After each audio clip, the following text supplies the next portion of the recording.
Olá, aqui quem fala é o professor Ricardo Ribeiro Rocha Marques, em mais uma aula na disciplina de Legislação Trabalhista e Previdenciária, pelo curso técnico em Administração, na modalidade subsequente, da Escola Técnica Estadual Professora Célia Siqueira.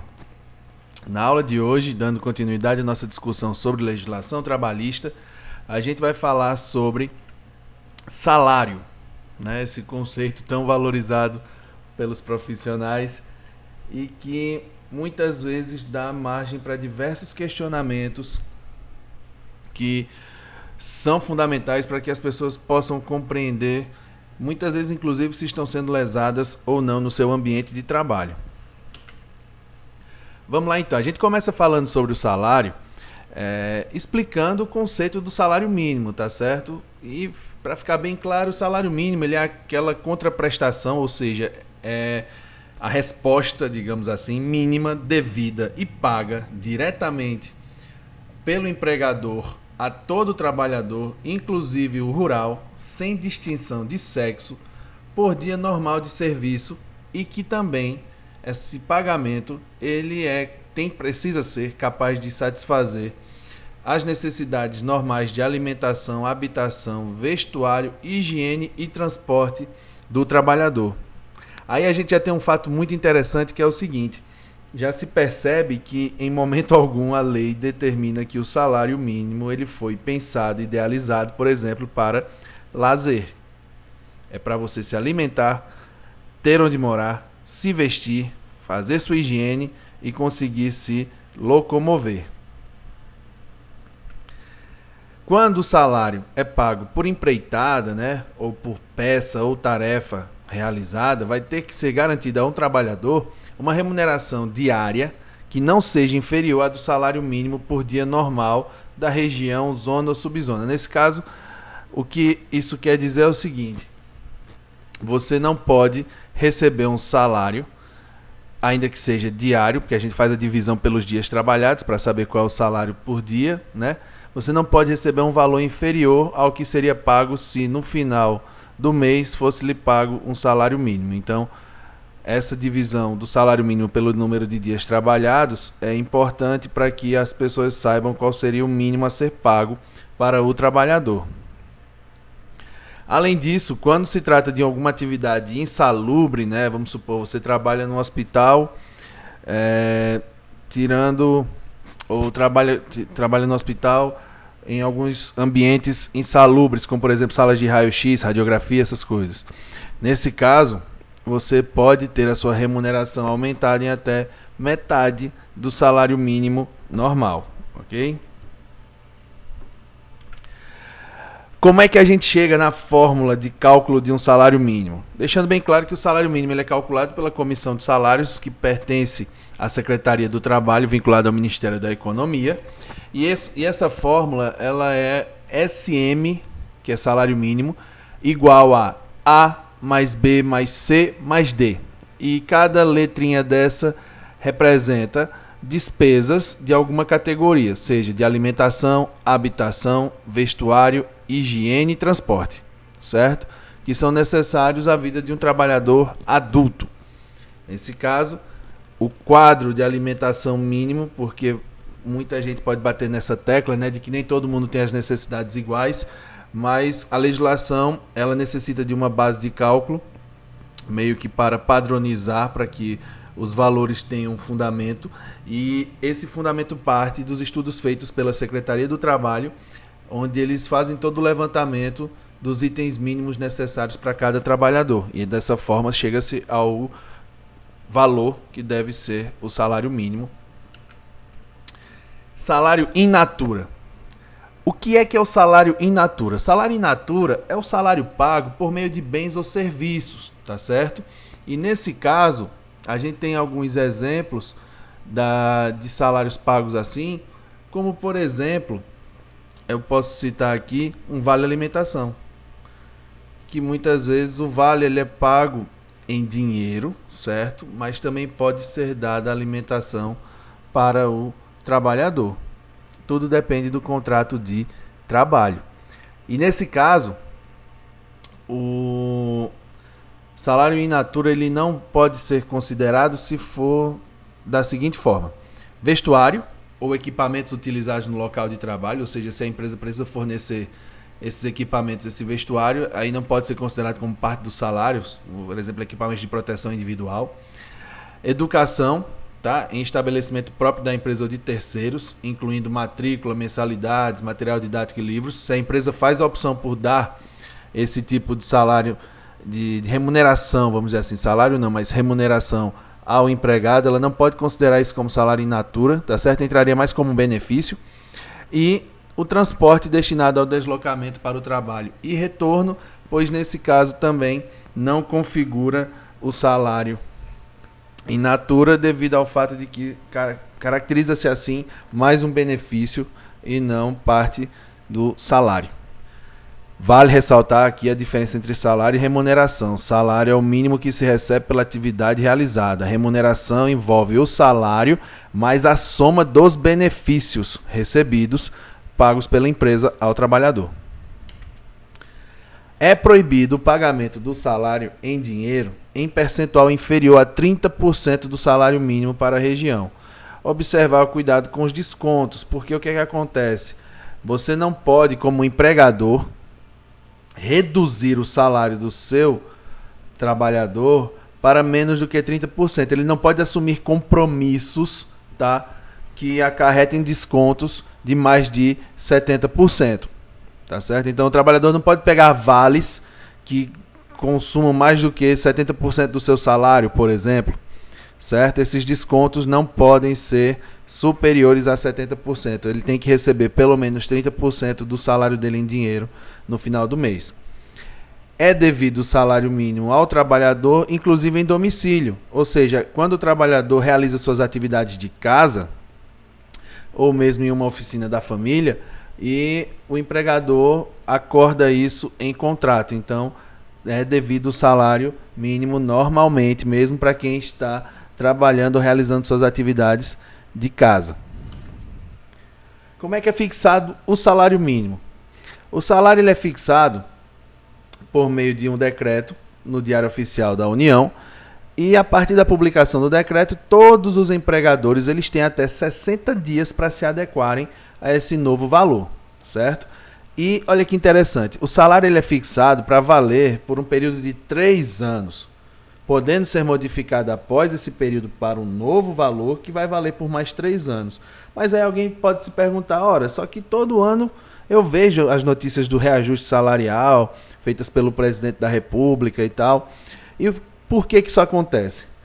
Na nossa legislação é dito que, excepcionalmente, tá, poderá o salário mínimo ser modificado antes dos 3 anos, sempre que for verificado pelo governo que fatores de ordem econômica tenham defasado o valor que está em vigor. E é exatamente isso que acontece. Só que no nosso caso não é algo excepcional, é algo ordinário, é algo comum, rotineiro, porque diversos estudos são feitos por entidades independentes e demonstram que o salário mínimo está muito abaixo do que deveria ser, e por isso o governo anualmente faz esse reajuste, é uma forma até de organizar-se melhor, e também para reduzir a diferença entre o que seria o ideal daquilo que é efetivamente praticado. Há estudos que demonstram que o salário mínimo no Brasil deveria ser acima de R$3.000, inclusive, ou seja, o triplo do que é pago hoje.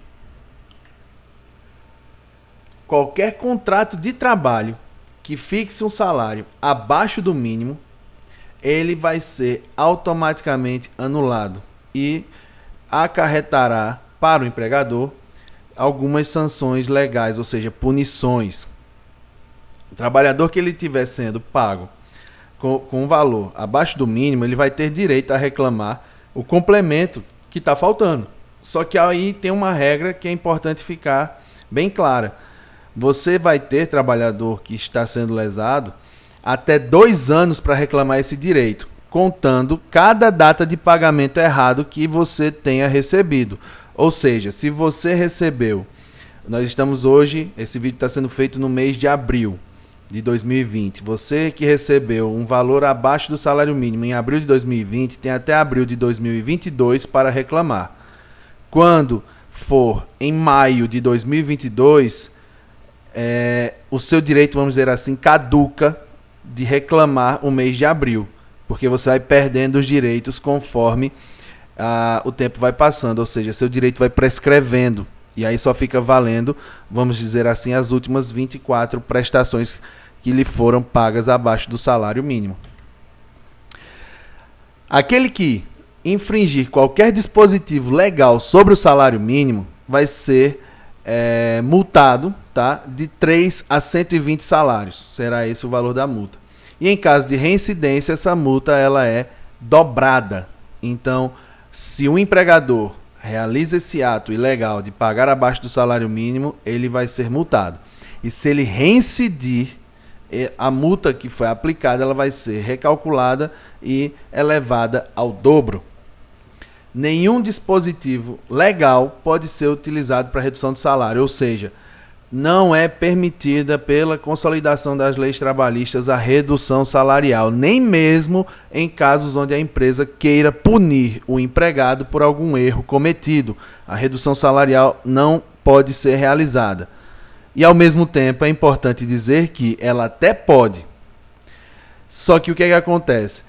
Vai precisar de uma justificativa muito forte para que essa redução seja feita em até 25% do salário original, certo? Vai poder ser reduzido em até 25%.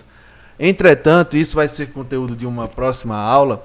Nesse período de pandemia que estamos vivendo, uma medida provisória foi aprovada pelo governo federal, foi editada, pelo governo federal, trazendo novas regras para suspensão ou redução de contratos de trabalho.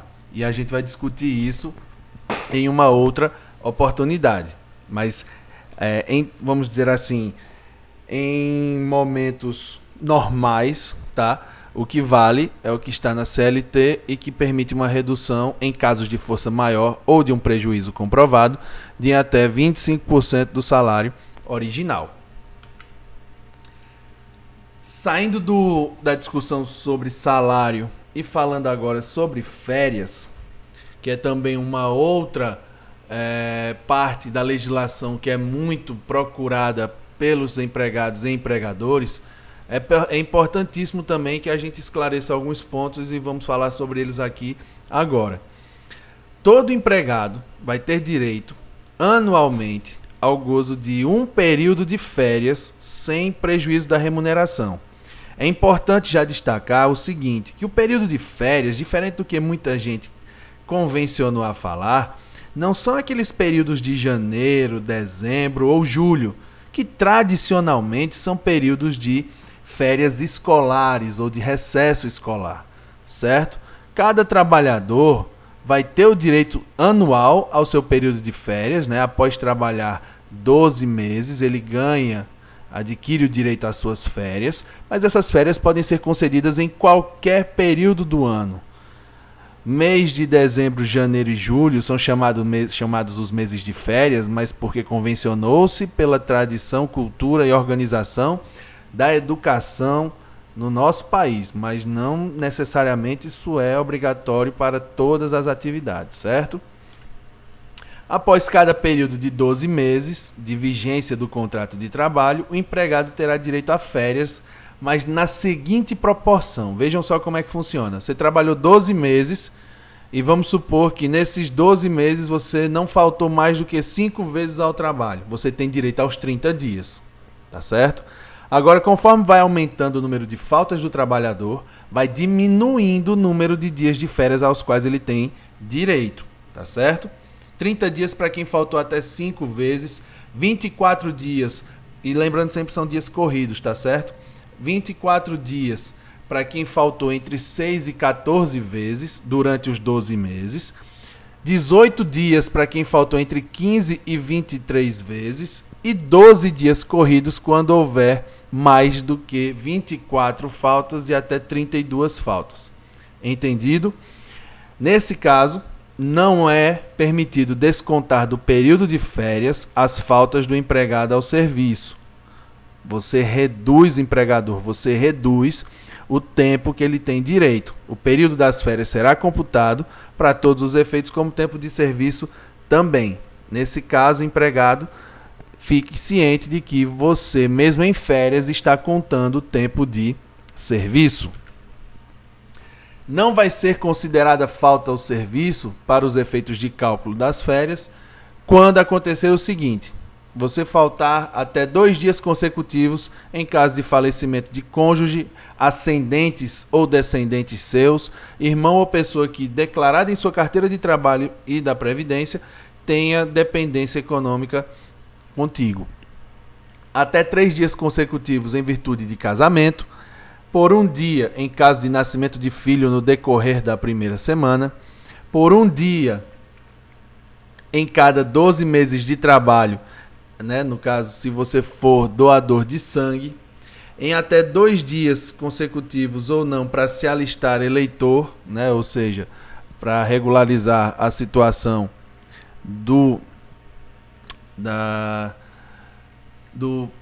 das suas obrigações eleitorais, perdão. Ainda não será considerada falta ao serviço no período em que você estiver cumprindo, caso seja do sexo masculino, as exigências do serviço militar, tá certo?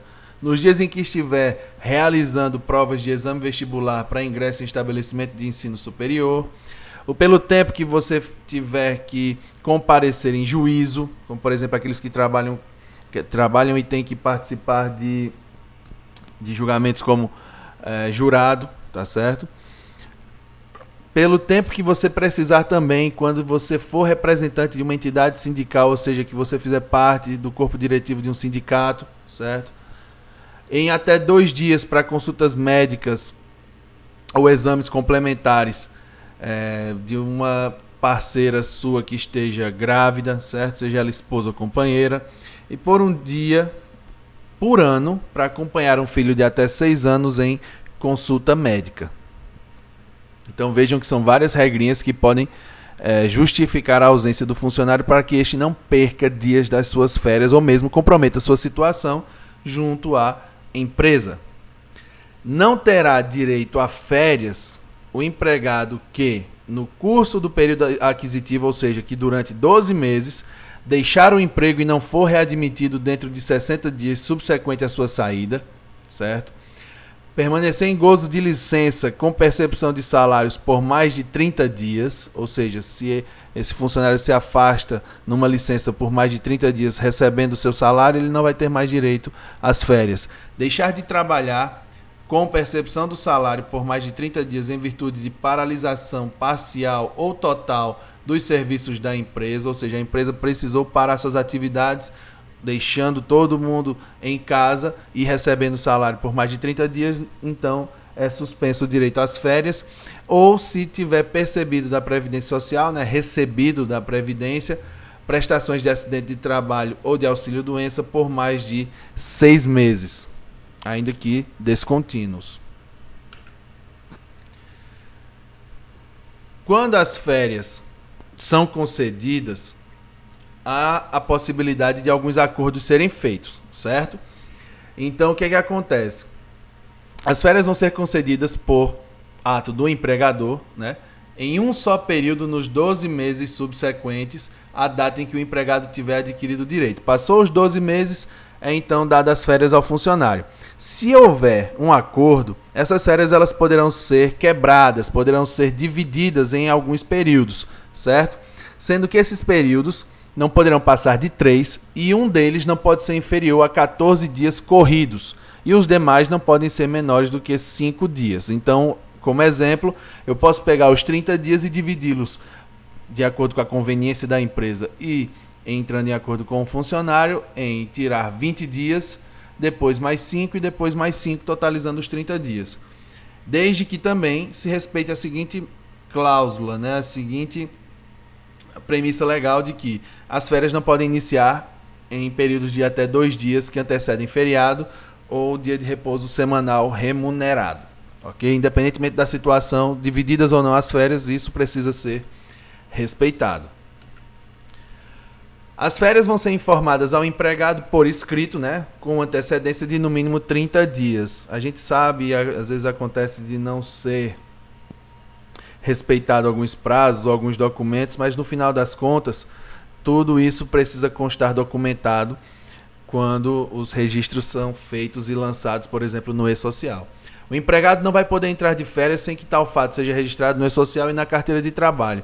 Um fato interessante que já vi muito acontecer foi o empregado formalizar as suas férias, ou seja, assinar o seu recibo de férias, mas permanecer trabalhando. Faz-se isso, ou fazia-se isso muitas vezes, para não interromper as atividades da empresa, e aí depois o cara ia e tirava férias, a funcionária ia e saía de férias. Mas o que é que acontece? Imaginem vocês alguém assinar que está de férias, permanecer trabalhando e sofrer um acidente. Como é que essa pessoa vai conseguir justificar que sofreu um acidente de trabalho se para todos os efeitos ela estava de férias? Olha a complicação que vai gerar para o empregado e para o empregador também. A época da concessão das férias será que melhor consulte os interesses do empregador, certo? Então assim, eu completei 12 meses, eu quero as minhas férias. Veja bem, é importante que seja sempre atendido os dois lados nesse caso. E a lei determina que deve atender aos interesses do empregador. E aí algumas regrinhas podem ser observadas, devem ser observadas. Os membros de uma família que trabalharem no mesmo estabelecimento ou empresa, eles vão ter direito a gozar férias no mesmo período, se eles desejarem e se não resultar nenhum prejuízo para o serviço. E o empregado estudante, menor de 18 anos, ele vai ter direito a fazer coincidir suas férias com as férias escolares. Isso tudo para facilitar a organização da vida dos trabalhadores também. Sempre que as férias forem concedidas depois do prazo legal, aí o empregador arca com o dobro da respectiva remuneração, certo? Não foi respeitado o prazo, terá de ser pago em dobro essa remuneração das férias. Vencido o prazo, sem que o empregador tenha concedido as férias, o empregado ele pode ajuizar uma reclamação pedindo a fixação por sentença da época de gozo das mesmas. Ou seja, tudo vai ter então, pode ser então levado à justiça nesse caso.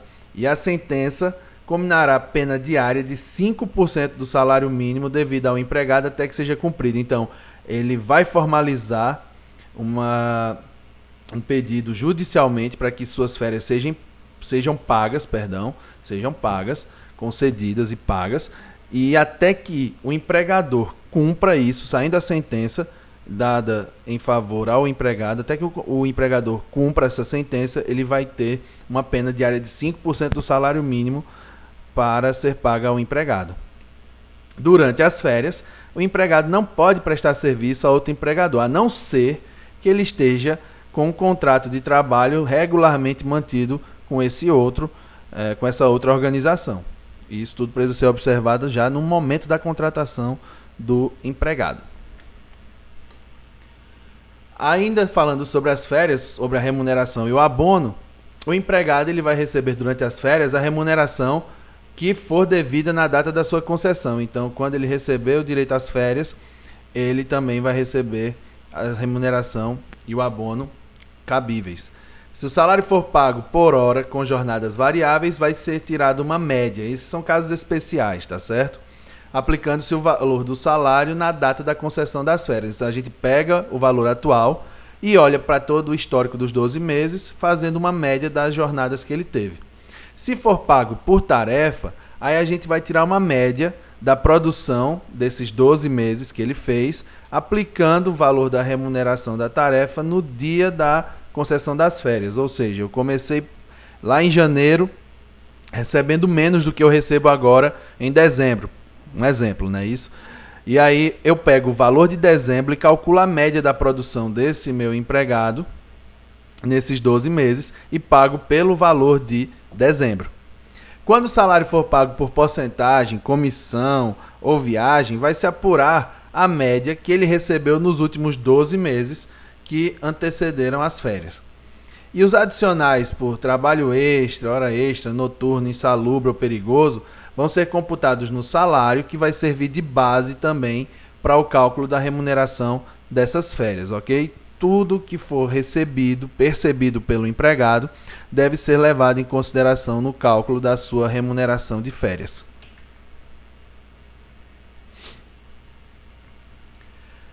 É facultado ainda ao empregado converter 1/3 do seu período de férias, né, 10 dias, a que tiver direito em abono pecuniário. O que é um abono pecuniário? É dinheiro, em outras palavras. Você pode, como empregado, vender parte de suas férias, ou seja, até 1/3 dos 30 dias, no caso 10 dias, você pode vender para o seu empregador e receber no valor da remuneração que você teria direito, tá certo? Então, o abono de férias ele precisa ser requerido até 15 dias antes do término do período aquisitivo, ou seja, com 11 meses e 15 dias, o abono vai ser requerido pelo funcionário.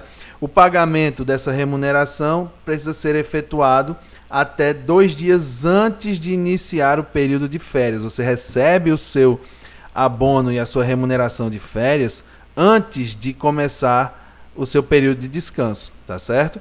E o empregado vai ter que assinar um recibo dando quitação do pagamento, indicando quando começou e quando suas férias terminaram, tá certo? Bom, esses são os principais pontos, vamos dizer assim, os mais polêmicos que foram trazidos para a aula de hoje, falando sobre férias e salário, tá certo? Que são dois conceitos muito delicados na hora de se ingressar em uma relação de trabalho, uma relação de emprego. Espero que tudo tenha ficado claro. Caso tenha alguma dúvida, comentem nesse vídeo quais foram as dúvidas, façam sugestões sobre temáticas que gostariam de ser trazidas para o debate nas videoaulas e estou à disposição para qualquer tipo de pergunta que julgarem pertinente. Agradeço a atenção de todos e até a próxima aula.